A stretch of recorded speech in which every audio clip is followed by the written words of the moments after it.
दाव पर था, वहाँ पर हमने सिद्धांत और जनता का काम को सर्वोपरि समझा, इसलिए हमने इस्तीफा देना स्वीकार किया और उनमें नीतीश कुमार से बाहर चले गए।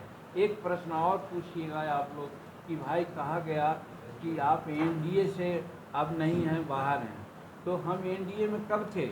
आप लोग सब सुनते होंगे, एक बार अनेकों बार कहा था महागठबंधन में हम कब थे। सुनो, आप लोग भी सुनते होंगे कि हम महागठबंधन में नहीं हैं, हम नीतीश कुमार के साथ हैं और नीतीश कुमार के रहने का काम किया और कसम खाया था कि हम नीतीश कुमार के साथ रहेंगे। लेकिन धन्यवाद देते हैं नीतीश कुमार को कि हमारा कसम का जो भार था उसको मुक्त कर दिया, एक कह करके कि आप बाहर जाइए, तो बाहर चले आए, कसम मेरा समाप्त हो गया। यही कहानी है। इसीलिए आप लोगों को यहाँ पर पहला जो कहा वो कहना चाहते हैं। और ऐसे दूसरा मुद्दा भी, वो बहुत इम्पोर्टेंट मुद्दा है, उसको भी अगर आप लोग प्रमुखता से सुने और दें तो बड़ी कृपा होगी। बार बार मैं कह रहा हूँ, और वो मुद्दा है वही बालू वाला, जो हमारे क्षेत्र को ही रौंद रहा है। हमारे क्षेत्र में आज महिलाएं भी रात में नहीं रह रही है, जेंट्स की तो बात छोड़िए, हमारी महिलाएं नहीं रह रही है। और एक तरह लगता है जैसे कि अंग्रेज का फौज गया, लूट लाट करता है, मारता पीटता है और उसके बाद सब भागे हुए हैं। इसलिए हम चार्ज करते हैं यहाँ के पुलिसिया व्यवस्था पर कि वो लोग क्रिमिनल को नहीं करते हैं और हमारे गरीब लोगों को जो बालू उठाव के नाम पर है वो रोकते हैं। उनका जीवन उसी पर अटका हुआ है, उसको वो लोग रोकते हैं, मना करते हैं, तो उन पर लाठियाँ बरसाई जाती है, गोली चलती है। तो इसलिए ये भी बात करना चाहते हैं। और ये लोग करते हैं क्या, आप देखिए कि ये वो केस हुआ है 471/23, वो हुआ है कहाँ पर कि हाँ, चेरकी थाना में हुआ है। शेड्यूल कास्ट की 4 आदमी, एक बच्ची है दीपक नगर की सविता जिसका उम्र 15 बरस है, दूसरी बच्ची अंजनी है जिसका उम्र है 17 बरस, और एक है वयस्क महिला सरस्वती देवी, उसका 35 बरस, उनके साथ रहते। और जिस समय मुख्यमंत्री हमको नीतीश कुमार बनाए थे लाचारी में, क्योंकि 2014 में चुनाव हार गए थे, चारों बगल से दबाव आ रहा था कि आप रिजाइन कीजिए, रिजाइन कीजिए, रिजाइन कीजिए, तो उन्होंने चुना कि एक सीधा साधा आदमी कौन है, तो जीतन मांझी एक सीधा साधा आदमी जो समझ में आ गया, वो जीतन मांझी को बना दिए। 2 महीना तक काम किए तो आप लोगों ने सुना हो, कहा होगा, आप ही लोग कहते थे कि जीतन मांझी रबर स्टैंड के रूप में काम कर रहा है, जीतन मांझी रिमोट से काम कर रहा है। इस बात से ऊब करके हम 4-5 महीने जब काम शुरू किया तब उनको पेट में दर्द होने लगा, और लगा जिसकी चर्चा भी किया कि लड़कियों के लिए फ्री रिकवरिंग किया, ठेकेदारी में आरक्षण किया, किसानों को फ्री में बिजली बिल दिया, बिल ये किया था। मुसलमानों के लिए देखिए आज मौलाना मौजूद हक यूनिवर्सिटी आज बन के तैयार है। हम आज कल 4 रोज पहले देखा, हम देख के गौरवान्वित हुए। उसमें वीर कुंवर सिंह विद्यालय विश्वविद्यालय बना था, विनोबा भावे विद्यालय की स्वीकृति हुई थी, मंडल विश्वविद्यालय की बात आई थी, सबके भवन के बन गए थे, सिर्फ और सिर्फ मौलाना मौजूद हक यूनिवर्सिटी का भवन नहीं बना था। हम मुख्यमंत्री के रूप में ज़मीन दिया, पैसा दिया, आज बन करके वो तैयार है। और रहना अगर होता तो हम रिजाइन नहीं करते, हम आदेश देते त्रिपाठी जी को, यानी राज्यपाल महोदय को भी असेंबली भंग करने का, तो 6 महीना मुख्यमंत्री और हम रहते। यही कारण आप समझिए कि हम कितना महत्वाकांक्षी हैं। अगर महत्वाकांक्षी होते तो 6 महीना तो और हम मुख्यमंत्री बने रह सकते थे, लेकिन हमने सोचा कि नहीं, इस तरह की बात अगर ये नहीं चाहते हैं तो हम नहीं रहेंगे। तो ये सारी बातें हो करके आज हम लोगों ने यही सोचा कि जनता के लिए हम लोग जिए हैं। 44 वर्ष हमारा राजनीतिक लाइफ हुआ है और जनता के लिए ही काम किया है।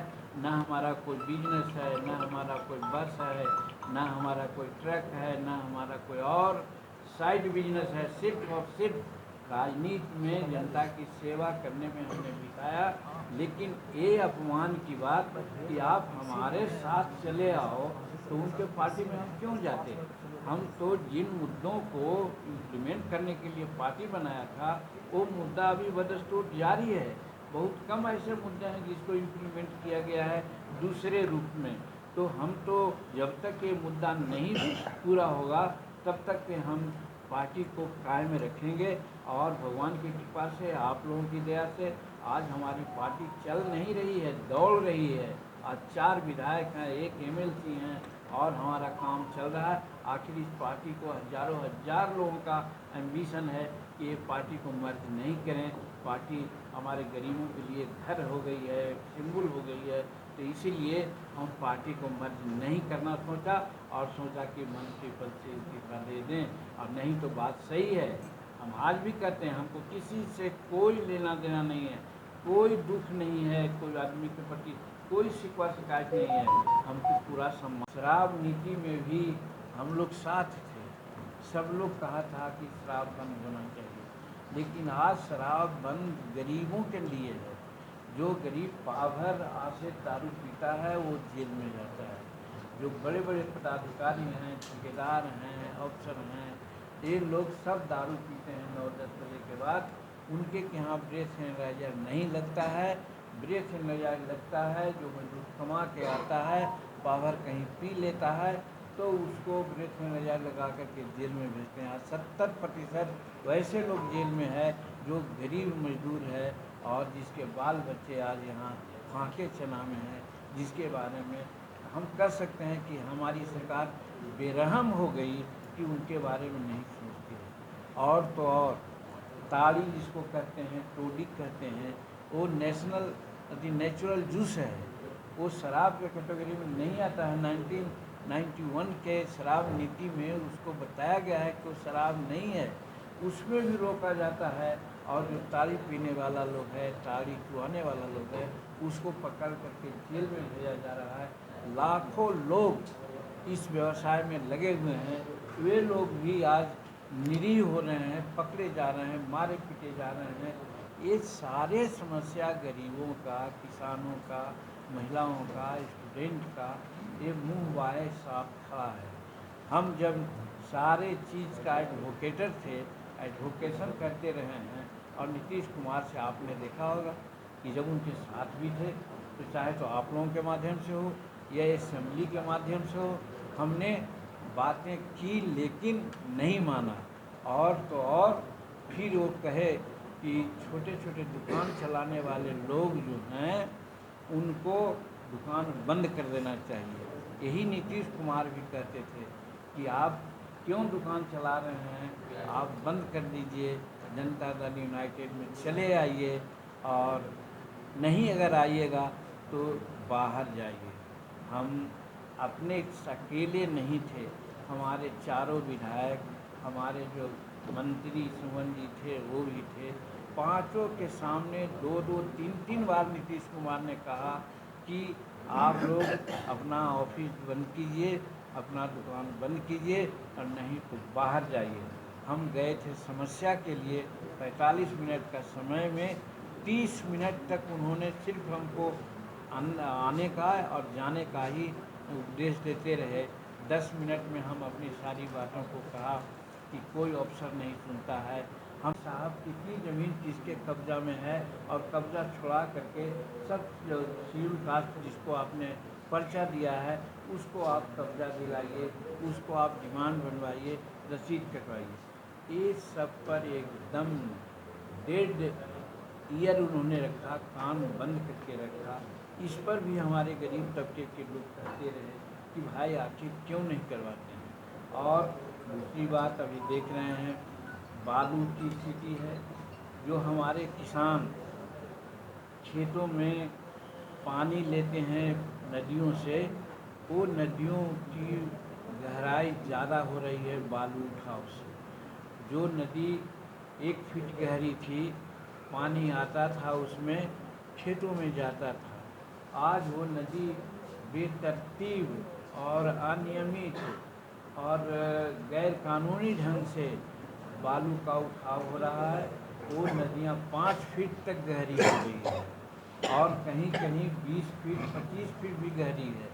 थोड़ा सा पानी आने पर डूब करके सैकड़ों लोग मर रहे हैं और बालू के उठाव के चलते अगल बगल के गांव जो हैं वहाँ पानी की समस्या आ गई है। चांपाकल सूख रहा है, किसान आंदोलित हैं। ये सब की चर्चा हमने किया, लिख करके भी दिया। तो उन्होंने कहा कि सेक्रेटरी आपसे बात करेंगे। आज तक सेक्रेटरी नमस्कार, मेरा नाम गरिमा है। मैंने इस बार यूपीएससी की परीक्षा में ऑल इंडिया रैंक 2 हासिल की है और मैंने अपने इस जर्नी में परफेक्शन आईएएस से आंसर राइटिंग के दौरान मदद ली थी और मेंस पर फोकस करना बहुत इम्पॉर्टेंट है बिकॉज मेंस का स्कोर ही आपको इस रैंक तक आगे पहुंचा सकता है।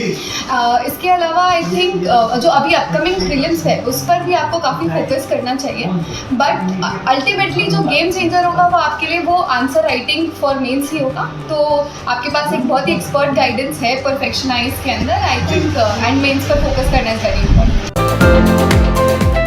Physics bye IITian Rakesh Singh. IITG और नीट के लिए पटना में सबसे बेहतरीन संस्थान। यहाँ आपको बेहतरीन संसाधनों के बीच शानदार कोचिंग एक्सपीरियंस मिलेगा। 2021 में IITG में 27 और नीट में 32 बच्चों को सफलता मिली। 2022 में 27 बच्चे IITG और 43 बच्चे नीट में क्वालिफाई किया। 2023 में 32 बच्चों ने IITG में सफलता पाई। Kumar tower, boring road, Patna.